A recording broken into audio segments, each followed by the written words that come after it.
define o rumo dos times na competição. Um abraço, Mari. Beijo, bom trabalho. A gente fala sobre Sport Corinthians, mas antes, Fábio, eu vou pedir para você parear aqui, ó. Não é nem no GE. Globo, é no site oficial do Flamengo, que o Regi disse que o time iria se manifestar, e já temos aqui essa nota do clube. Eu até fiz questão de grifar um trecho aqui, ó, porque o Flamengo fala em um desfile de equívocos e decisões que extrapolaram o limite do erro humano, deixando evidente uma condução tendenciosa, com tratamento diferenciado para as duas equipes, comprometendo diretamente o resultado esportivo e a credibilidade da competição. No penúltimo parágrafo, o Flamengo diz que vai recorrer na Conmebol dessa expulsão que o clube considera absurda do Gonzalo Plata, e aí do Gonzalo Plata, melhor dizendo, e colocando uma pressão para a Conmebol, dizendo que o time tem absoluta certeza de que a Confederação Sul-Americana vai rever essa decisão com urgência. Vamos falar do esporte?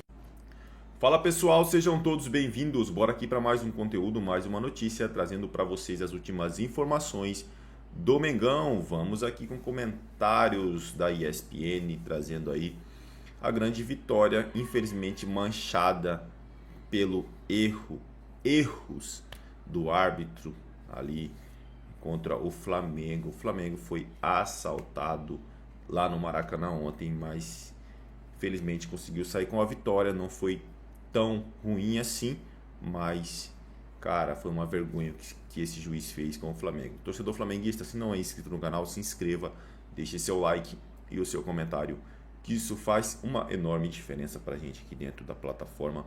Não se esqueçam de ativar o sininho das notificações para ficar por dentro de tudo que acontece com o Malvadão. Agora, pessoal, sem mais enrolação, bora pro conteúdo. Então aí pênalti que não foi marcado e foi em cima da linha, né? Foi. A sensação que eu tenho nesse toque aí é que é em cima da linha. Ele já tá dentro da área nesse ponto. O VAR só pode interferir se for dentro da área. Vamos ver o outro lance, então? Então o Zupac, eu tô vendo aqui que tá concordando. Vocês concordam também que foi pênalti, concordam? Nessa velocidade assim, qualquer toque, você derruba mesmo. Então, aí é o lance todo polêmico, né? Primeiro porque tem o toque na mão, Renata. Exatamente, que depois tem a expulsão do Plata. Isso. E é interessante a gente falar que na transmissão a gente não teve essa imagem. A ESPN conseguiu pegar essa imagem, que é sensacional. Boa. E aí muita gente pode questionar assim, tá, tem o toque no braço, mas o jogador do Flamengo também tá agarrando a camisa do adversário. E eu acho que esse é um ponto fundamental para a gente falar da regra. A regra 5, o árbitro, fala que quando você tem duas infrações simultâneas, você tem que marcar mais grave. Um pênalti é mais grave do que uma falta no defensor. E para mim elas acontecem simultaneamente. Então, mas o jogador do Flamengo agarra. Mas ao mesmo tempo que ele está agarrando, o jogador do Estudiantes, ele tem uma ação com a mão. Não é nem a questão de ampliar o espaço corporal. Não, é o que a gente chamava de mão intencional. É uma mão deliberada. Ele leva a mão na bola. Então, se você tem as duas infrações ao mesmo tempo, você vai marcar mais grave. Para mim, é um pênalti não marcado a favor do Flamengo. E que o VAR deveria ter visto. Fala, Zupac, e aí a gente já roda também a outra imagem, a sequência do lance. Mas fala, Zupac, claro. Perguntinha rápida para Renata, porque ela falou que na transmissão essa imagem não apareceu, que foi uma câmera nossa que pegou. O fato de a transmissão não ter essa imagem explica também o VAR não ter esse ângulo que mostra o toque de mão, por ter sido uma câmera nossa? Boa pergunta, Zupa. Para mim, não. Por quê? Porque você tem a imagem, a câmera que fica central. E a câmera central tá nessa imagem, nesse ponto. Então, se eles conseguirem e conseguem, o VAR tem uma tecnologia sensacional e consegue puxar assim para analisar, eles teriam essa imagem e eu acredito que não foi analisado. Se foi, erraram feio. Boa, a gente tem Ou seja, agora... por enquanto, 2 erros ali que... Gravíssimos. Poderiam colocar o Flamengo numa outra Todo mundo situação. concordou aqui, não teve nem discussão. Perfeito, não. Agora a gente tem no mesmo lance a sequência da jogada e é a expulsão do Plata. A expulsão do Plata na sequência da jogada. O que eu tenho a sensação ali sim, mas vem até o outro jogador que na sequência do chute acaba acertando o Plata. Então, se você até entendesse que o árbitro falasse assim, olha, Foi falta do Plata porque ele deixou o pé. Ele deixa o pé até por uma ação de disputa e de bloqueio para tentar bloquear a passagem da bola. Ele não faz um movimento adicional para dar uma solada no adversário em momento algum. Então, para mim, é uma disputa de bola onde eu acredito que o árbitro tenha entendido como solada e não ocorreu. Eu não vejo falta para cartão amarelo de jeito nenhum ali. Eu vejo um erro também da arbitragem nessa expulsão, só que aí você tem um agravamento. Como é o segundo amarelo, o VAR não pode interferir. Não é lance de VAR, você só pode interferir quando é vermelho direto. E aí não tem como o VAR entrar numa jogada dessa.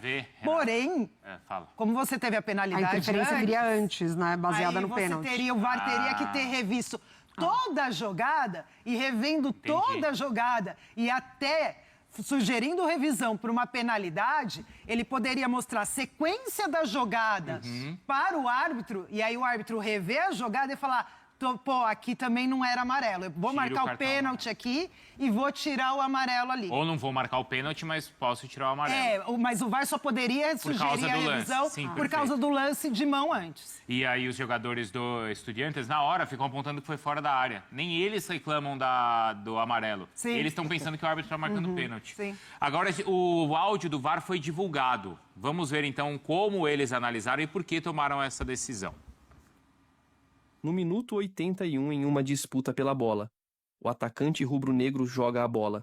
Posteriormente, o defensor de camisa branca chuta o pé do atacante e ambos caem no chão, não configurando infração do atacante. O árbitro observa a ação e sanciona incorretamente o jogador rubro-negro, expulsando um desses incidentes, já que não é uma infração de cartão vermelho direto, o VAR não pode interferir. Na continuação, os áudios e vídeos do VAR. Si la entrada... Sigue adelante, por favor, que él está afuera del área. 50, lo va a amonestar y expulsar. Atrás. Sigue adelante, sigue adelante. Eso. Dame la close-up. ¿Quién patea? ¿Qué sacó? ¿Qué sacó? Doble amarilla al 50. Para el 50. Para el 50. Sigue. Atrás. Sigue adelante. Sigue adelante, sigue adelante. Ahí no puede entrar. Juega balón el 50. Permiso. Sí, fuera del área. Sí. Sigue adelante. Espera. Sí, fuera del área. Fuera del área. No tengo cómo entrar ahí ya. Sí, vamos. E fala quase que lamentando, né? E no final ali, né? Aí eu não posso Ele não entrar. poderia entrar porque era fora da área. Lamentando ali. Ele tá lamentando. Ali eu não posso entrar porque foi fora da área. Não posso fazer nada porque foi fora da área. Mas teve uma falha de analisar a jogada anterior que tem o toque de mão. E aí, por essa imagem, deixa claro isso. Que eles analisaram só o lance ali da falta ou não no Plata, dentro ou não fora da área, mas não analisaram o toque de mão que ocorreu antes. Me chama a atenção quando ele, já observando ali, né, que é fora da área, e ele joga a pergunta pro árbitro, né? O que você achou? Porque ali ele já entendeu que não era lance para cartão amarelo. Sim. Que a falta ali, para ele, foi muito claro quando ele volta, né? Tanto que na própria divulgação oficial, antes, a gente viu ali, né, Zupac, você ouviu que antes do áudio ser mostrado, a gente já viu a própria avaliação da Conmebol de que existiu um erro nessa marcação, Zupac. Não, assim, o erro é claro, porque existem lances que eles são interpretativos, né, que há mais crasso. E eu repito, acho pouco provável que reverta e nem sou a favor, embora reconheça o erro grave. Já pensou, Bruno, se a cada erro de arbitragem, claro ou não, os clubes se sentirem no direito de tentar reverter cartão, considerando a intenção dos dirigentes sempre do benefício próprio, a loucura que isso seria? É por isso que eu não sou a favor da reversão do cartão, embora, claro, concorde que o Flamengo foi prejudicado. Mas quando tem o reconhecimento... Eu acho que poderia partir disso. Acho que... Isso interfere? Você... Isso agrava? Isso pode ajudar o Flamengo nesse pedido, Renato? O Zupac até falou da vez que a Conmebol voltou atrás, que foi aquele lance do Dedé, né? Boca e Cruzeiro. Isso. Verdade. E aí, você tinha aquele contato, teve a expulsão no campo, e depois a gente olhava as imagens e você falava assim, é inacreditável essa expulsão do Dedé aqui contra o Boca. O Cruzeiro foi prejudicado e conseguiu reverter, e é o único caso que eu conheço até hoje. Porque entra muito, eu concordo muito com o Zupac, nessa questão questão. O que a gente vê de erro de arbitragem é surreal. São muitos erros de arbitragem.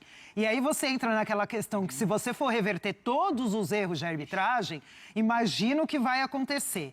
Então, assim, eu acho pouco provável, mas eu não acho impossível, até em função desse áudio do VAR.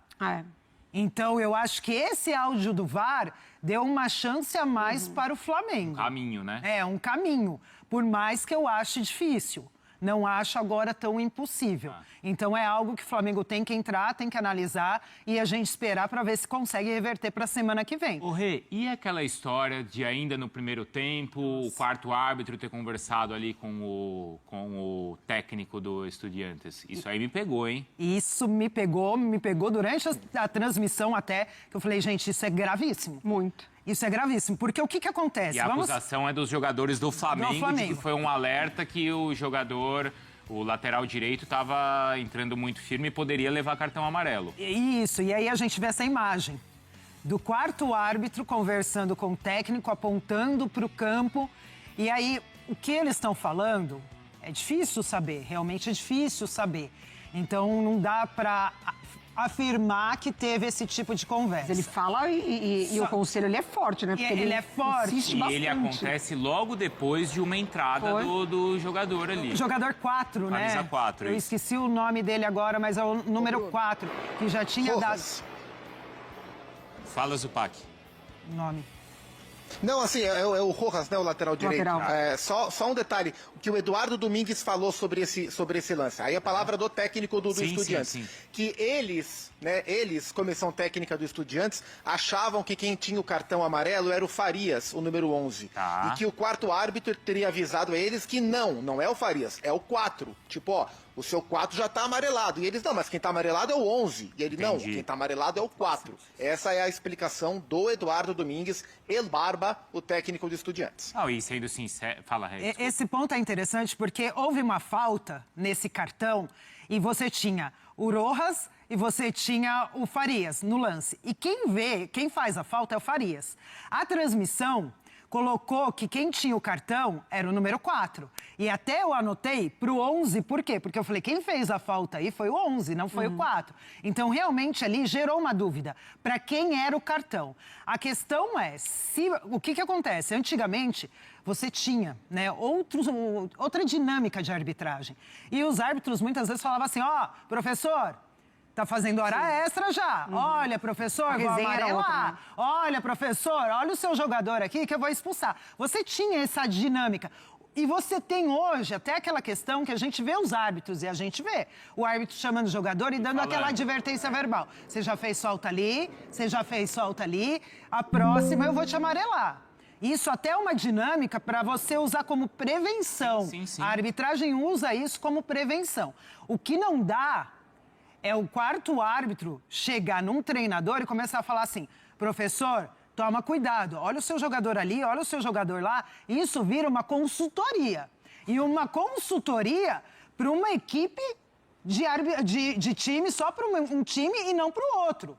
Não é o papel da arbitragem fazer isso. Se a equipe quer uma consultoria de arbitragem, é ela que contrata um ex-árbitro. Mas não está claro pra gente se foi aí uma consultoria ou se foi isso uma esclarecimento. Então, essa é a questão. Aí, se é um esclarecimento, eu acho totalmente normal para entender professor, qual que é esse ou é o outro? Aí é Claro. normal, né? Agora, o que não pode ter é a consultoria. É a consultoria? Aí não tem como, Bruno. Aí é gravíssimo. E aí vem forte a declaração, né, dos jogadores do Flamengo, ali, a indignação, né? Porque os jogadores do Flamengo afirmam de que foi uma consultoria. Exatamente. O Vinha. O Vinha, principalmente. Aconselhando mesmo, né? Tira ele porque ele vai tomar cartão amarelo, né? Ele vai deixar vocês na mão. Então, isso é muito grave se de fato aconteceu. E aí, né, Zupac, são vários lances. O próprio lance também do gol do Estudiantes no final do jogo também também gerou revolta, Renata. Ainda não acabou, né, Bruno? Eu já estava até aqui fazendo as coisas, falei, já acabaram os lances? Não, tem mais. Tem só o lance decisivo.